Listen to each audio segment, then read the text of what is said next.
I believe gold will be foundational to a new system, a system that will be about transparency. Like Zoltan Pozsar said, Bretton Woods 3, it'll be about transparency. It'll be a marriage of blockchain and gold. So you have this form of immutability. And it just seems that's where we're moving in every single way, starting with its revaluation to a tier one asset. So, that's my position. I believe it in my soul, and maybe I'm wrong. Maybe I'm not, but I will tell you something bigger is going on with gold than we're being led to believe. It is moving in a manner that I've never seen in 35 years in strength that is defying everything that us in the gold market have ever seen for the last 3 decades, for sure. Andy Schectman, CEO of Miles Franklin, has consistently warned about the possibility of a gold revaluation as central banks worldwide accumulate gold at unprecedented rates. Despite the absence of official announcements, the surge in physical gold purchases and the growing silence from major financial institutions have raised concerns among analysts. A critical issue lies in the lack of transparency regarding the true extent of gold reserves held by nations like China and Russia. If these countries decide to revalue their gold holdings at higher prices, it could challenge the US dollar's dominance in the global financial system. This shift could potentially redistribute economic power toward nations with large gold reserves, destabilizing the existing global economic structure and prompting a major shift in monetary policies across the world. The growing importance of gold is also reflected in the rise of exchanges outside Western control, such as the Shanghai Metals Exchange and those based in Dubai. These platforms are seeing increased trading volumes, signaling a shift in how gold is traded internationally. Unlike Western exchanges, like the LBMA and COMEX, which primarily deal in paper gold contracts, these non-Western exchanges are more likely to engage in physical settlements. As gold trading increasingly moves toward physical transactions, the current system that relies heavily on paper gold contracts to maintain price stability may face significant challenges. If nations like China and Russia opt for physical gold settlements, it could undermine the West's control over gold prices and weaken the legitimacy of paper-based contracts. These developments point to a larger, strategic shift toward a more multipolar financial world, one where the dominance of Western institutions could diminish. The BRICS nations have been quietly building up their gold reserves and exploring the creation of a gold-backed exchange to rival existing Western financial systems.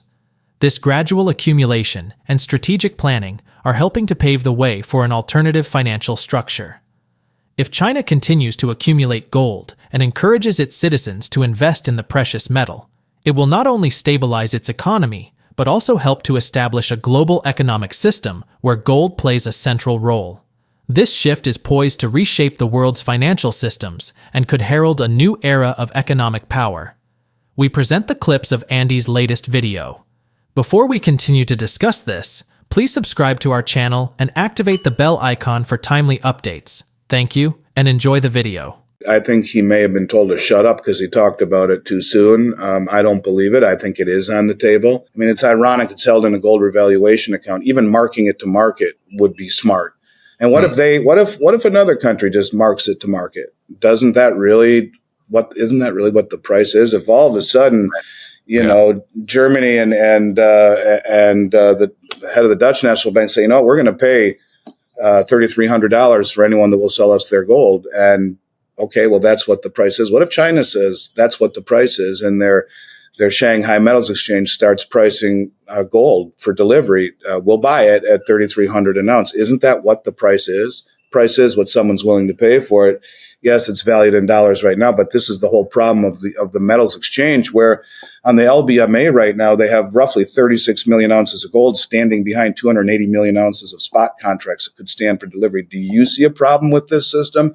And the same thing is similar in gold on COMEX. And so the world is, we're seeing the talk of a BRICS gold exchange. We're already seeing way more volume at the Shanghai Metals Exchange and in Dubai than ever before. But if the BRICS Metals Exchange comes up, it's more so about control than anything, because the West controls the price. When they were building the BRICS grain exchange, the guy that's behind it said, look, we produce and consume more wheat than the West does, but we can't control the price. It's done so on COMEX. But that will change, he said, with the building of the BRICS grain exchange. You don't think they understand that same thing with metals? See, they just have a very slow, monotonous, long game plan where if they threw all their money at it and just drained the exchange like that, it's over and the whole thing would blow up. Like the LBMA is saying we don't have enough trucks to deliver right now and doing it slowly. But so they'll build that exchange and ultimately price will move there to the not only the people who own the most gold, and produce the most gold, but who understand it best. And so maybe that's kind of what this drive is, to repatriate it all and maybe beat them to the punch. I don't know, but I will tell you that in my heart, in my soul, I believe gold will be foundational to a new system, a system that will be about transparency. Like Zoltan Pozsar said, Bretton Woods 3, it'll be about transparency. It'll be a marriage of blockchain and gold. So you have this form of immutability. And it just seems that's where we're moving in every single way, starting with its revaluation to a tier one asset. So, that's my position. I believe it in my soul, and maybe I'm wrong, maybe I'm not, but I will tell you something bigger is going on with gold than we're being led to believe. It is moving in a manner that I've never seen in 35 years in strength that is defying everything that us in the gold market have ever seen for the last 3 decades, for sure.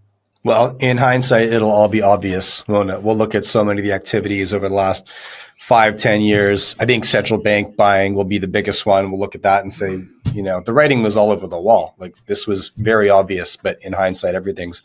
Well, look, Goldman Sachs is saying 4,500 by the end of the year is a possibility. They were calling for 3,700, as it could get as high as 45. I mean, can you believe even hearing that with your ears? Well, yeah. I guess we'll have to see. We think in terms of minutes and seconds. They're thinking in terms of decades. I mean, one way I think of that is their state-sponsored gold program that they've had now running for 4 or 5 years, where this is why you see so many deliveries coming out of the Shanghai Metals Exchange. It's to their own people. And so they have been telling their own people to buy gold and silver for the last 5 years. And through the state-sponsored savings programs that are then delivered right through the Shanghai Metals Exchange. They're now opening it up to their insurance companies to invest, starting with their 5 or 6 biggest insurance companies, investing a very small portion of their assets into precious metals. There's talk of opening it up into other insurance companies, their entire insurance industry. They are slowly not just accumulating gold for themselves, but making it a priority for their people, which would support what you're saying, that they want prosperity for their people. And, that's, I think, something that to me makes a good deal of sense. You're really defined by the strength of your nation as a whole. And if you can enrich your populace. Alistair MacLeod, one of the smartest human beings I've ever met, 3 years ago said that they had 38,000 ounces, not the 3 that they claim they have. And he said that the people had 18,000 metric tons and the state had 20. Well, if that's true, that the people alone would have over 3 times what the United States has. That they would have 2.5 times. Well, just 2.25 times what the United States supposedly has alone. That's before the state. So, and again, I can't substantiate or verify that, but I can tell you that they have been through this state-sponsored program buying gold continuously for several years now. It makes good deal of sense to me. I mean, I think that it's something that could actually play out quite significantly if all of these things are true and the price is revalued. You've not only enriched the state, but the people themselves too, tremendously. You talk about all of these, all of these ghost cities and this and that. Well, you just completely enrich your people, and things change a little bit. And so, yeah, I'd buy it, to be honest with you. From everything I see, it makes good sense to me. Gold is increasingly becoming a key player in the global financial landscape, with the United States becoming a net importer of gold as of November. Over 60 million ounces have been delivered, primarily from London, marking a significant shift in global trade dynamics. Once dependent on institutions like the Bank of England and the New York Federal Reserve, central banks repatriate their gold reserves, recognizing their strategic importance. Despite its growing value, retail participation in the gold market remains low, and media coverage has been minimal, raising questions about underlying strategic interests. Judy Shelton, former nominee for Federal Reserve Chair, has even suggested that the U.S. could peg 50-year Treasury bonds to gold, signaling a future where gold could once again serve as a cornerstone of the American economy. Internationally, countries like China and Brazil are moving toward gold-backed currencies, with Brazil's former president proposing a gold-backed settlement currency within the BRICS nations. China's digital yuan is also distancing itself from traditional financial systems like SWIFT, promoting faster cross-border payments.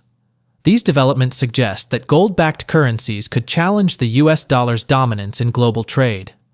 Andy believes that the steady rise of gold and the shift away from the dollar signal a potential restructuring of the global financial system. Central banks' continued accumulation of gold indicates that the metal could soon take a more prominent role in international finance, hinting at a future financial landscape where gold and digital currencies reshape global trade dynamics. No, I mean, there's a fine line between conspiracy and reality, Jay, and it's no longer really conspiracy. It's certainly the biggest banks in the world are. It would benefit. It would benefit perhaps even the United States if they are trying to play the long game with gold. Judy Shelton is right, and they're going to peg gold redeemable on 50-year treasuries next July. Then the first thing to do is reshore the gold and slowly let it rise. And it has been rising. And I'll get into one thing on CNBC in a moment.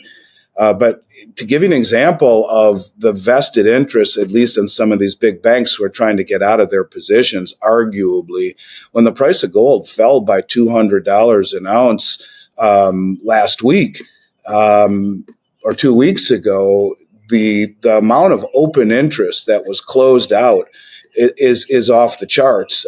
See if I have the exact number here. I think I do. I hope I do. They more or less, here it is right here. So the commercial banks were very short and the hedge funds were very long. So they dropped the price down and the open interest fell by 125,737 contracts. You're talking so much gold that was sold and covered billions of dollars worth. And then when they close out those positions, the hedge funds, because the price is getting clobbered at 100 ounces a piece, do the math, it's extraordinary, a huge amount. You end up then seeing those contracts being bought up by the commercial banks who take the other side, and now gold's up over almost $300 since then. It benefits the largest banks in the world who need to get on the other side of this. It benefits all those that have been accumulating it, the central banks. I was working out the other day in the gym, and I was in front of an elliptical machine, which was I was on an elliptical machine in front of a TV with CNBC, and gold's at all-time highs, and they have a ticker that goes by, and underneath it, there are boxes that spin. And I saw gold all-time high, at almost $3,300, and it was 47 spins of the box before gold came back up again. I noticed it, and then I started counting it, 47 spins in between gold once, and then bang, and the other spins would be like 10-year Treasury, Dow Jones, NASDAQ, Nikkei, blah, blah.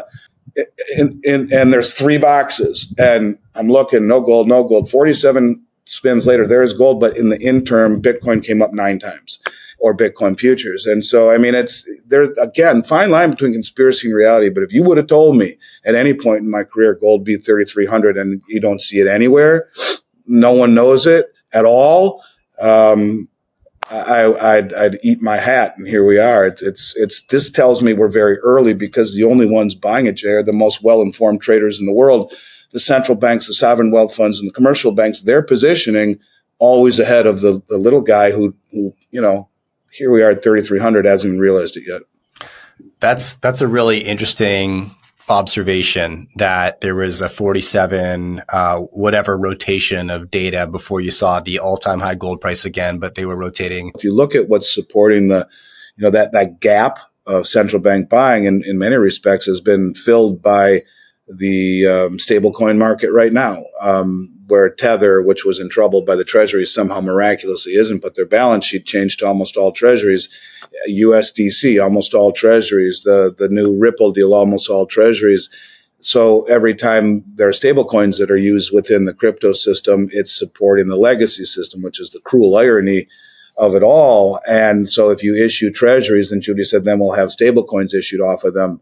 Again, these will all support the treasury market. So not only do you have a treasury that is redeemable in gold, which will incentivize demand, you issue stable coins off of them, which are backed by more treasuries. It's, to me, there are very few other things that you can do, because who wants to buy a treasury earning 4.5% for 10 years by a country that's, if you look at what real inflation is, not the lie coming out of the Bureau of Labor Statistics. I mean, you could call it the CP lie and take the L out of the BLS, and that's a better representation of the inflation. But John Williams of Shadow Stats will say add an 8 to it.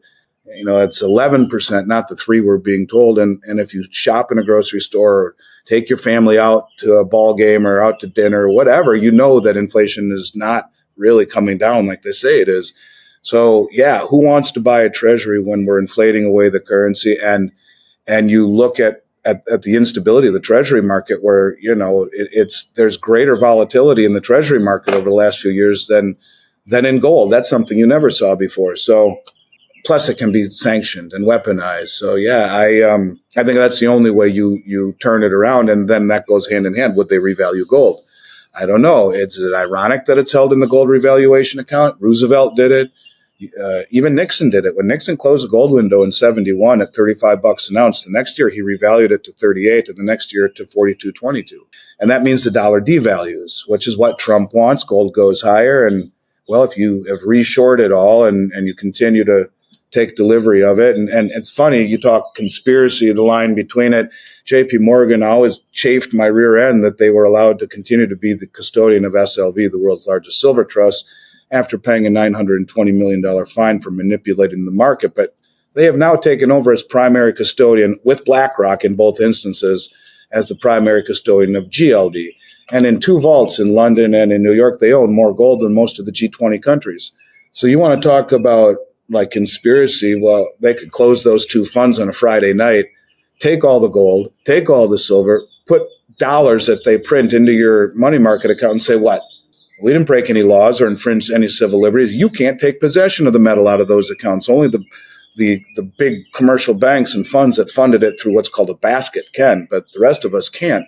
They could have their cake and eat it too in one central location held by the banks that pay fines for manipulating the market.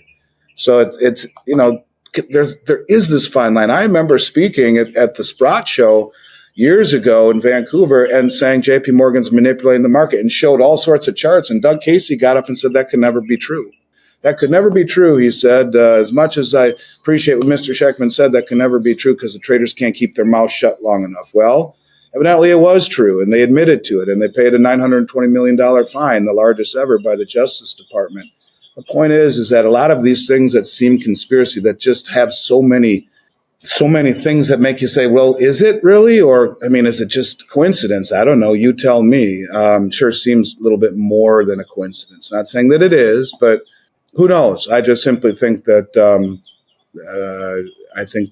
gold will be tied to a new system, and I do believe it will be through something like Judy's treasury. She told me flat out Trump's going to issue them July 4th, 2026. The revaluation of gold marks a pivotal response to the escalating challenge of unsustainable global debt.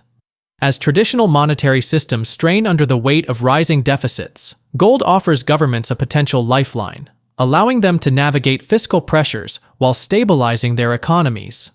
This revaluation is reshaping global asset allocation, with gold emerging as a cornerstone asset in the face of instability. Policymakers and investors must recognize that the golden age of gold is no longer a speculative idea, but a fiscal necessity. As monetary systems evolve in response to unprecedented challenges, gold remains a critical tool for wealth preservation. In an era of unpredictable economic shifts, gold's growing prominence reflects the need for alternative, stable assets to safeguard against the volatility of traditional currencies and debt-driven systems. That's it for today. If you find this video informative, please support and turn on notifications to stay informed about our latest videos. See you in the next video. Thanks for watching.